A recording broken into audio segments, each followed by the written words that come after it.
tenaga ingin menjelaskan tentang penginderaan jauh. Selamat menyaksikan. Penginderaan jauh adalah ilmu untuk memperoleh informasi mengenai objek, daerah, atau gejala melalui analisis data tanpa kontak langsung terhadap objek itu sendiri. Adapun komponen penginderaan jauh, yang pertama sumber tenaga. Sumber tenaga berfungsi agar sensor dapat merekam objek dari cahaya yang dipantulkan. Sumber tenaga dibedakan menjadi dua. Yang pertama, sumber tenaga pasif. Sumber tenaga pasif menggunakan sumber tenaga alamiah berupa cahaya matahari yang perekamannya dilakukan pada siang hari. Yang kedua, sumber tenaga aktif yang menggunakan sumber tenaga buatan berupa gelombang elektromagnetik yang perekamannya dilakukan pada malam hari. Yang kedua ada atmosfer. Cahaya yang berasal dari sumber tenaga akan diteruskan oleh atmosfer. Atmosfer mempunyai peran menghambat atau mengganggu tenaga sinar matahari yang datang melalui serapan, pantulan, dan hamburan. Hambatan atmosfer ini disebabkan oleh debu, uap air, dan gas. Yang ketiga ada objek. Objek memiliki 3 ciri, yaitu yang pertama ciri spektral, berdasarkan pada perbedaan panjang gelombang. Contohnya, pengenalan pertama objek berdasarkan kecerahan dan warnanya. Yang kedua ciri spasial, yaitu berdasarkan pada perbedaan pola keruangan, seperti bentuk, ukuran, tinggi, dan tekstur. Yang ketiga, ciri temporal, yaitu berdasarkan pada perbedaan waktu perekaman dan umur objek. Yang keempat, yaitu sensor. Cahaya yang dipantulkan tadi akan direkam oleh sensor yang berfungsi untuk menerima dan merekam tenaga yang datang dari suatu objek.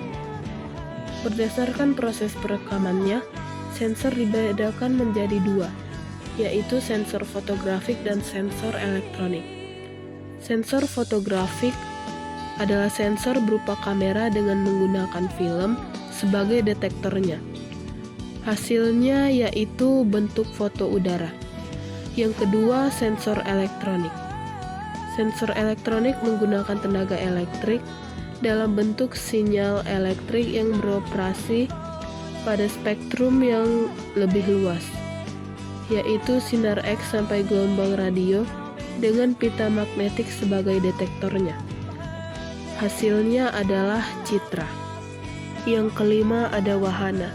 Wahana merupakan kendaraan yang digunakan untuk membawa sensor guna mendapatkan data.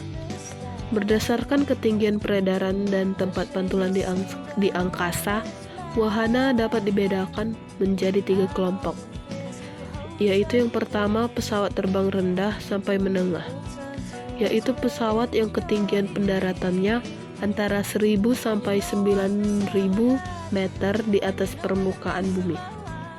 Yang kedua, pesawat terbang tinggi, yaitu pesawat yang ketinggian peredarannya lebih dari 18.000 meter di atas permukaan bumi.